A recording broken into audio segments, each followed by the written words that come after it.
በቃ አንድ አመት ሙሉ እየቆሰልኩ ነው። ልጄ ቪዲዮ ብታያት ኩርትም ብላ በዚህ እድሜ አለኝ የምልህ አንድ ልጄ ብቻ ናት። ዱባይ ሰርቼ ቤት የፈርሷል፣ ሱቅ ሰራ ነበር፣ ሁሉም ያቀኛል። ገባሽ? ግን ያው አንዳንድ ጊዜ ትወድቂያለሽ፣ ከፍት ያለሽ እና በቃ ያንን ሁሉ ራስቼ እንደገና ለመነሳት ነው የመጣሁት። ግን በቃ አንዳንድ ቤተሰብ እንደዚህ አይነት ቤተሰብ አለኝ ከምትይ ወፍ ዘራሽ ተብሎ መሰደብ ራሱ ትልቅ ነገር ነው ለእኔ ማለት ነው። እና ልጨርስልሽ እስኪ በስንት አስበሽ ነው ምናምን ስራት ደሞዜን የአንድ አመት ደሞዝ በ5 እንኳን ብታስቢ ስንት ይሆናል አለች። 60 ሺህ ያልኳት አውዬ ልጅ ሊንሳይ ነው የምልሽ። ምንም አላልኳትም። እሺ 60 ሺህ ነው የምትፈልጊው ወይ ስልክልሻለሁ። እሷ ያለችኝን የላኩትን ብር ደረሰኝ ልክልሻለሁ። ከፈለግሽም የሚያቅሰውም ደግሞ ያንቺን ካላገኘው አካውንትሽን በውስጥ በሌላ ሰው ልክልሻለሁ። እሺ ብዬ በሌላ ሰው ይሄ በቲክቶክ የምታቀኝ አንድ መልካም ሴት ነበረች። በልጄ ምክንያት በጣም እንደኔ ጥብስ ያለች ልጆች ስላሏት አዘነችልኝና እኔ እስኪ ምንድን ነው የማግዝሽ ምናምን ስትል በቃ ልጄ ጋር ያለውን እንደዚህ ነው ብዬ ነገርኳት። ከዛ አሁን 60 ሺህ ብር በላኛለች። የቤት ክራይ 3 ሺህ ብር ይቀርብሻል አለችኝ። አሁን ያለንበትን እኔ የቤት ክራይ የምከፍለው የ3 ወር አንዴ የ4 ወር ነው። ገባሽ? እዳም ስለምከፍል እዚህ ጋርም አለብኝ፣ ኢትዮጵያም እንዳልኩሽ አለብኝ። ስለዚህ በቃ አሁን 60 ሺህ ብር እዛ ያንን ብር ለጓደኛ ይላኩላት። ማታ ከሲስተር ጋር ታስማምተናል። በቃ እሺ እንደዛ ከሆነ ችግር የለውም። ከፈለግሽ ራሱ ከዚህ ብር ሌላም ከፈለግሽ እኔ ልስራና እሰጥሻለሁ። የዚህ ወር ደሞዜ ይሄ ነው። በቃ ይሄንን ሙሉ ልክልሻለሁኝ። ስለዚህ ነገ ሲመጡ ልጅቷንና እቃውን እዛው ግቢ ውስጥ እያለ ከዋሻው ሰው ሀገር ነው ያለሁት ልጄን አያሳየኝ። የእውነት ነው የምልሽ። ከዛ ትራንስፈር ልክ እንዳረጉልሽ ልጄን ልቀቂያት አልኳት። ለምን ከዛ በፊት ልጄን እንደመያዣ ተጠቀምሽ ማለት ነው ስላት፣ ያው በይው እንዴ ያንቺን ልጅ አይደል እንዴ ያስኩት ምናምን ስትለኝ በቃ አመመኝ። በቃ ለእናትሽ ልጅ ሰጥተሽ እንደዚህ ከሆነ እኔ ስጀምር ባዳ ነው የሚሻለኝ። አንዳንዴ እዚህ በፊትም ሳውዲ መጥቼ ወንድሜ ብሬን ወስዶብኝ እንደዚህ ተከራክሬ ነው ብሬን ያገኘ። ችግር የለውም አንቺ ተሸንፈሻል። ምንም ለልጅሽ ስትይ ብትሸነፍ ችግር አለ? እናት ለልጇ አይደለም መሸነፍ አትሞትም። ስለዚህ ምንም ችግር የለውም። እሺ ሙሉ ነሽ። ያው ይቅርታ ብለሻለች ሂጂ ተቀብያለሁ። በጣም ጥሩ። ስለዚህ አሁን ምንድነው መፍትሄው? አሁን ታውቃችኋል፣ ሰላም ሆኗል። ስለዚህ ማማን አንቺ ትንከባከቢላታለሽ። እሷ በ2 ወር ውስጥ ትመጣለች ሀገር ቤት። እሺ በፍጹም በዚህ አልስማማ። እንዴት?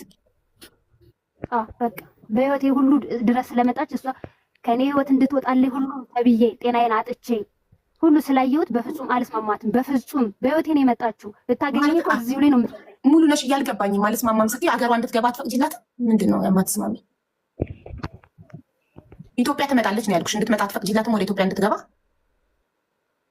እሺ መቼ ነው የምትመጣው? በአሁኑ ነው 2 ወር ምናምን ትመጣለች። አዎ እኔ እጇን ሰጥታ እንድትመጣ አደርጋታለሁ። እስከዛ ሳቢባ ልጠብቅ ነው እኔ። እስከ 2 ወር አዎ ትልክልሻለች። አንቺ የቤት ኪራይና የቀለብ እስከ 2 ወር ትልክልሻለች። አከራይቱ ደግሞ እዚህ ጋር ራሱ ውጡ ከተባልን ቆይተዋል። በሰውኛ ነው እስካሁን ራሱ እንጂ እንደማንኛውም ክራያቸው ይከፈላቸዋል። እነሱ የቤት ኪራይ ይከፈላል። የቤት ኪራዩን ትከፍላለች። ያቀለባችሁን ትችላለች። 2 ወር ትይዥላታለች። መታ ራሷ ትረከባለች ልጇን። ህግ ያለው ራሷ እነሱ እናትየው እንድትረከባለ። እሺ አንቺ ምን እንዲሆን እንዲደረግ ነው የምትፈልጊው? እስኪ አንቺን ፍላጎት እንስማሽ ሙሉዬ። ምንድን ነው ፍላጎትሽ? እንዴት ይደረግ? እሺ በቃ ሀቢባ አይ ይሄን አድርጉልን በይና ይሄን ታድርግልኝ በይና ታደርግልሻለች። ከአመት ደሞዝሽ ውጪ ደሞዝ ታስብልኝ ብለሻል። እሱን እንነጋገራለን። እህትየው በሰላም እናቷ የልጇ እናት ወይም እህትሽ በሰላም አገር ቤት እግሯ ይርገጥና ሁሉንም እዚህ ጋር ቁጭ ብለን እንተሳሰባለን። ችግር የለውም። እስከዛ ለ2 ወር ልጇን ትይዥላታለሽ። ቀለብና ቤት ኪራይ ትቻል ወይንስ ምንድን ነው የምትፈልጊው? ወይንስ 2 ወርም አልጠብቅም ሌላ የህግ አካል መጥቶ ይረከበኝ ነው? ምንድን ነው የምትይው? አንቺ ሀሳብሽን ንገሪኝ። እንደዛ ማለት አይደለም። ከመጣች ችግር የለውም። ግን እዚህ ጋር ሰዎቹ ያሉት ነገር ቢኖር ብር ሳይሆን ቤቱን ትልቀቅልን። በቃ እኮ የቤት ኪራይ ቤትን ፈልጋ ታዲያ ፈልጊ ማሪ። ቤት ተከራይ የቤት ኪራይ ትልካለች። የቤት ኪራይና ቀለብ ምንም ሰው የለኝም። ደላላ ማለት ነው። እኛም እናንተዛፋለ ቤት ብዙ ሰው ስለመጣ ቀን ያለቀ ከፈለገችው 2 ወር ነው ተብሏል። 2 ወር ብቻ ነው በቃ የምጠብቃት። ከዛ ውጭ ግን 2 ወር ውስጥ የሳውዲ መንግስት በ2 ወር ውስጥ ካላካት 1 ወር ከሆነ ችግር የለውም። አንቺ እኮ ለባዳ አልሰጥም ስላልሽ ነው እንጂ ነገ እኔ ሰው መላክ እችላለሁ። 3 ወርም 4 ወርም ዘና ብላ ቀስ ብላ ዊዛው ጭንቀት ፕሮሰሱን ጨርሳ ሀገሯ እንድትገባ እኔ ልጇን ማስቀመጥ ይችላለሁ። ግን አንቺ ለባዳ አልሰጥም ህግ አስፈርሞኛል ስላልሽ ለዛ እኮ ነው እንጂ አንቺ ካልሽ ወንድም ካለድ ፋውንዴሽን እንድትቆይ ማድረግ ይችላለሁ። ከብዙ ልጆች ጋር እየተጫወተች በደስታ ልጇ ትጠብቃታለች። አንቺ ፍቃደኛ ስላልሆንሽ እኮ ነው። የአንቺን ፍቃድ አክብሬ ነው። እንጂ አንቺ ፈቃደኛ ከሆንሽ ነገ ሰው መላክ ይችላል። የእናት ልጅ ካላዘነ የእናት ልጅ ካልታመነ ማን ይታመናል? በጣም እኮ የሚገርም ጊዜ ላይ ነው ያለነው። እንደውም ባዳ እየተሻለ ያለበት ሁኔታ ነው ያለው በአሁን ዘመን ማለት ነው። ዘመድ በጣም እየከፋ ያለበት ሁኔታ ነው ያለው። እህት ካልታመነች፣ እህት ካላዘነች ሌላ እንዴት ሊያዝን ይችላል? አረ ወይ በጣም ከባድ ጊዜ ላይ ነው ያለነው።